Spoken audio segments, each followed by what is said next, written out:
Welcome back to the channel. This is going to be a little bit of a change of pace, something different, but I kind of wanted to give my backstory and how I even ended up with 3 Mercedes in my stable, since I've never been a Mercedes guy.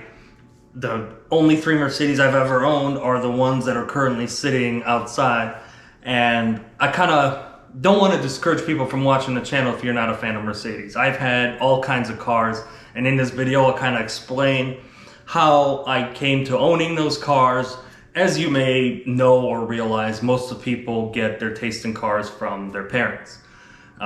Whatever they drove or whatever they're fans of, especially if your parents are car people, that's kind of the genre you tend to gravitate to. So for me, it was the VW Audi group. That is the car company that my dad trusted. So that's kind of where my story starts. You know, my dad is the guy that introduced me to cars. He's the one that taught me how to drive stick on his lap when I was something like 10 years old. He had me change the gears while he worked the clutch. He introduced me to motorsport. He introduced me to, like I said, VWs and Audis, introduced me to karting. He made this, all that you're seeing, kind of happen. And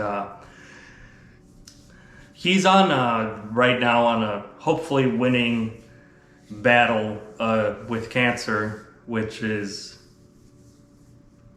something I never really bring up to anybody or talk about. But either way, not all heroes wear capes, and he is the man that created the man I am today and the things I do and my successes, whether it be at work, on the track, or anything else. He is a great support. He co-signed cars for me when I couldn't get a loan, just so I could have, you know, what I want. He put his credit on the line. And to this day, he watches these videos. He sits there and asks me every day about the 190E or the SLK and how things are going. He takes interest in them, and like I said, not all heroes wear capes. And either way, moving on a less devastating and somber note, my car life started out with VW Audi Group. For probably the better part of 10 years of owning a driver's license, I drove VW and Audi Group cars. So my first car was a GTI. That's what I started out with. It had basic mods, and as everybody always says, I bought it to just have as a car and to drive to school and to work every day, and I wasn't going to modify it. It was going to stay the way it is. Well, like it is with any car, that's how it always starts out. And before I knew it, had exhaust in it, had an intake on it, had a tune in it, and so on and so forth. It was a fun, fast car, but my bucket list car that I was fortunate enough to own at a pretty young age. At 18, I bought a Mark IV R32. Now granted, my dad co-signed it, and I worked nights cleaning offices while going to school to be able to pay for it, and no money left for mods. I couldn't afford much of anything on that car besides payments. It was go to work, make the car payment, go back to school, go back to work, and so on and so forth. And that's definitely a car you'll see again on this channel. It's the only car I've had out of the 30 plus cars I've owned that I regret selling and I want to get back. So it's definitely something sooner or later, when money allows it, you'll see back on this channel. And that's a car I took to motorsport events. That's the car that really won a lot of the trophies you see behind me, including this big tall one. It's a car that has a special place in my heart, even though I know it's not the world's greatest performing hot hatchback. It has so much soul, has so much personality. It is a great car. And the car was bone stock. I put lowering springs, I think they were Eibach on it because that's all I could afford. It had stock shocks. I put a tune on it, I think it was GIAC or GIAC was the tuning head on it. And other than that, it had tint.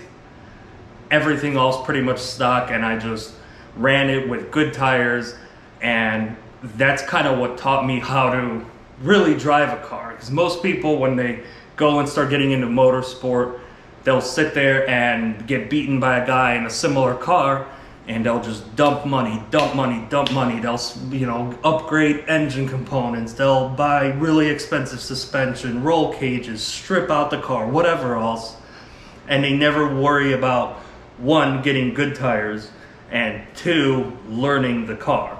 And that is the most important thing, because with that R32, I was able to do things with that car because I had no choice. I had no money to afford fancy suspension components, fancy engine parts, or whatever else. Was just to learn the car and drive it to its limit and learn how to use the Heldex, the first gen Heldex all-wheel drive system, which was very front-wheel drive bias, a lot of Scandinavian flicking, timing your corners right, timing your throttle inputs right to get that car to do what it needed to do. And we became one. It became a friend more than just a car and a commuter. And it was a car I drove every day to work. It was a car I drove to all the motorsport events I went to. And it's one of the cars that really holds a special place, and I'll definitely own one again. Either way, so I ran that R32 for the better part of, I think it was like 4 or 5 years. And then I finished school, I started working, I started getting a little bit more money, and kind of a mistake and kind of not, I decided to trade it in on an Audi S4. Great car. It was a 4.2 liter V8, 6-speed manual, a lot of fun of a car. It was great, but it didn't have the same soul, and it constantly left me missing the R32. Around the time frame of the economy crash in 2008, where gas prices went up the roof, kind of like they are right now. History, I guess, tends to repeat itself. So the gas prices went through the roof. It was a V8 all-wheel drive car. It was not economical, so I kind of started looking into the second car option. And as long as I had the storage, I did. And this is kind of where my sheer number of cars comes from. And again, as I said, they were all VW Audi products. So then I had to make a list and check it in toys like Santa. So I went from a 98 VR6, then I bought a Mark II Jetta that I VR6 swapped. I had multiple Mark III VR6 GTIs. I have a soft spot for Mark IIIs, as you probably saw in previous videos. I still own mine. It's sitting in storage currently, so you haven't seen it in the background in other videos. It's a car I have a hard time letting go of. It's a really rare ABT car. I spent a better part of 2 or 3 years building it, and I made sure it was perfect from top to bottom. It was built more for a show car purpose, but I did autocross it a couple of times and actually did really well. I took first place in class on a car on air ride because it did have air suspension. And the best part was at the end of those runs, when I took first place and they handed out the trophies, I finally aired out the car at the end of it, and everybody was like, did I just get my ass kicked by a guy with a stance car? And I kind of grew out of it. I'm getting old, I'm getting gray hair in my beard and in my head. So driving a hot hatchback with 3-inch straight pipe cams and the loud exhaust and everything else you could think of is a little bit cheesy for somebody my age. Anyway, back to it. I already mentioned I had a 92 Jetta that I bought, a Mark II Jetta, and my first engine swap I did on my own from beginning to end, and it actually went pretty great. It was actually a very fast car. I would kind of call it a little bit of a factory freak, because from what people mentioned on what a VR6 Jetta should do against other cars, it tended to pull pretty good. I had a cage in it. It was a pretty built car. I sold it a couple years into ownership, but I've had countless of VWs, some worth mentioning, some not. Some were just parts cars that I've had. Probably had like 4 or 5 parts cars that I either parted out or I bought for a swap, etc. Like I said, mostly VWs. One of the cooler cars I had that was probably the shortest amount I ever kept a car to this day so far. I had a 1982 Rabbit, and it was a 4-door Rabbit, and I put a 2-liter from a 98 Jetta in it. And that was a really fun car. It was surprisingly quick because it was so light. With the torquey 8-valve 2-liter, it would pull on decent cars. I pulled on whatever was probably like that 05 to 08 or whatever it is, Mustang GT in a 2-liter brown 4-door Rabbit. People really liked it. It got really good responses from people. By the way, by this time I have already sold my S4 and I was just having my Mark III and this Rabbit. And it was kind of redundant to me to have 2 of pretty much almost the same car. I have a Mark III Golf and I have a Mark I Golf, and that's all I have to my name. In between that, I bought a Suburban, which is where my love for GM started. I got a crazy good deal through a family friend, and I bought a 96 Suburban for $1,000. And essentially that car single-handedly built my life to where it is now. I used it to get into doing a road service, then I started a business, so on and so forth. That car structured my life in weird ways that you wouldn't think a Chevy Suburban would. There was, in that time frame, there was a huge surge of car shows that started appearing. I would go and travel the country with the Mark III a lot. I would go to shows all across, and I drove the car everywhere. At one time, I didn't drive it was only because the car I drove down was too heavy for the truck that was towing it, so we decided to put my Mark III on a trailer, and I drove a 790 wheel horsepower Audi S6 to Georgia from Illinois when I lived there at the time, while my car got pampered and got towed. Other than that, that car drove lengthwise all the way down to Florida, anything from the Mississippi River to the Atlantic Ocean. That car drove, and it did it without problems. But during this surge of show car and the stance thing, that's where those 700-degree camber things really started popping up. That's when it like made its way over from Japan. And it really made me lose interest in that general community. I kind of lost interest and respect with VW, the VW crowd in general. So I had the Suburban, I had my Mark III, and at that time is when it got parked. I parked the car, I kind of lost interest, and I guess you could call it a midlife crisis, except I was in my 20s at this time, late 20s. Damn, I'm getting old. And I parked the car, and I decided I wanted something completely different. And I've always dreamed of muscle cars. My favorite engine of all time is the Chevy small block. I looked at Z28s. At the end of the day, through some connections, I ended up buying a SLP SS, a 2000 Camaro SLP SS. Really rare car. I got it for a good deal. It had some mods done to it. It had LS6 heads on it and headers, tune, and a bunch of other things. I did more things to iron it out. I took off some of the ricey early 2000s modifications it had on it. It was a pretty low mileage car. I think it had 78,000 miles on it or something like that when I bought it. And I loved that car, and I kind of regret selling it. The problem is I come from a motorsport background. And funny story is I bought that car on a Friday afternoon and then called my buddy, and the next morning I knew there was a track day going on. Ironically enough, if you guys are familiar with Grid Life, it was the first ever Grid Life. and friends of mine were sponsors and part of it. This is in its infancy now. It's one of the biggest events probably in the motorsport world when it comes to amateur events in the country. But at the time it was in its infancy, and I made the call to Chris to see if I could just, do one heat and I'll throw him some money just to see how this Camaro does. He agreed. I arrived in Michigan, threw some numbers on the car, and took it out on track. This is a car I owned at this point for less than 24 hours, never owned a muscle car.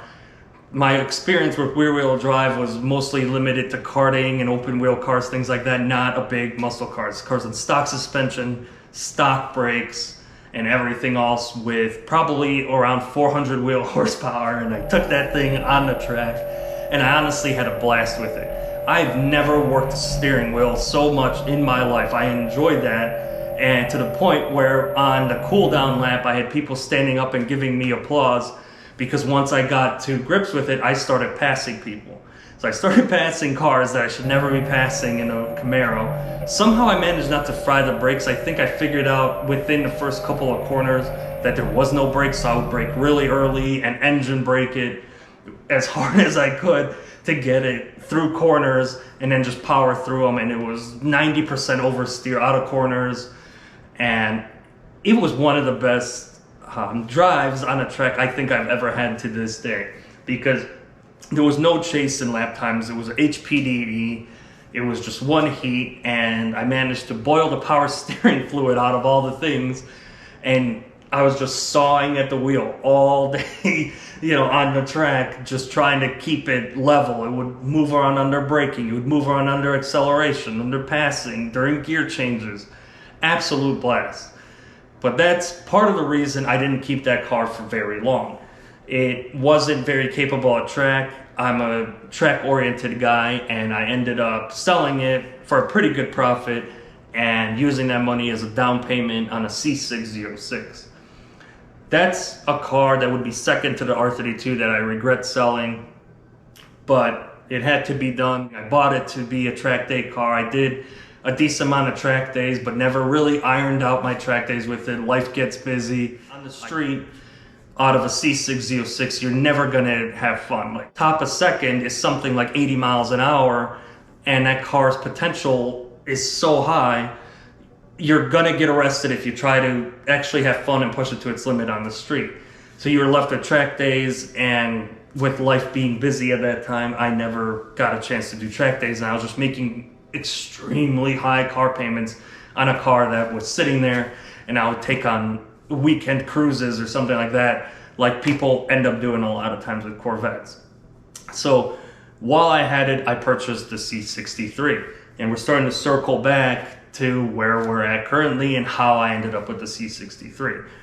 Really quick, before I dive further into the Mercedes story of my life, here's some oddball cars that I've owned also in between for various reasons, whether it be a good deal, an opportunity, or whatever else you might want to call it. So I've had a 1984 Porsche 944, which was a pretty fun car, kind of slow. I've had things like a 2005 GLI.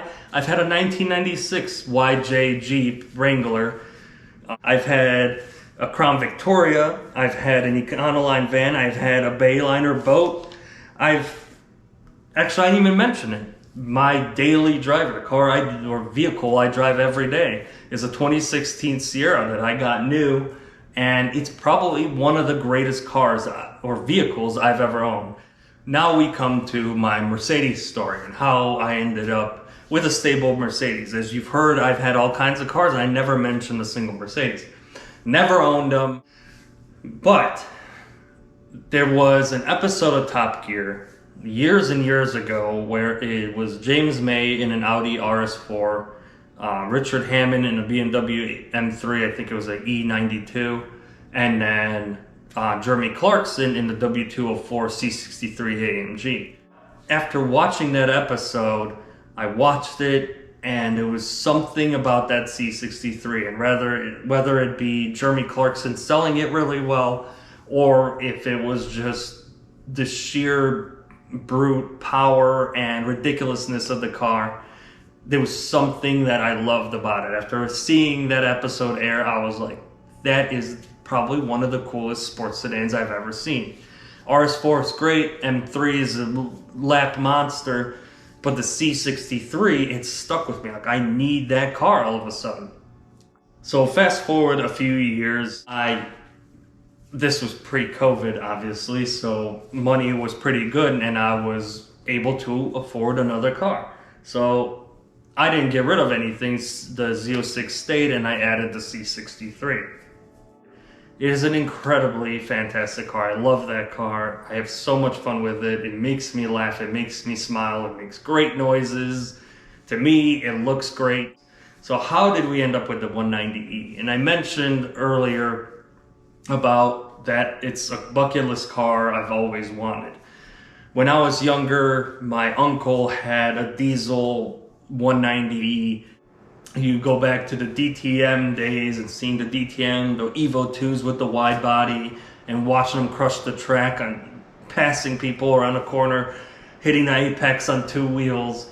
I love the late 80s, early 90s time frame of DTM, and I actually feel the same way about F1. I think that's the golden era of motorsport for me to this day, and that was one of the highlight cars of that golden era of motorsport. If we're gonna build something like a drift car, I was looking at things like a GTO, like a 04, 05 GTO, because that car out of factory, it's pretty much set up to be the most ultimate drift car.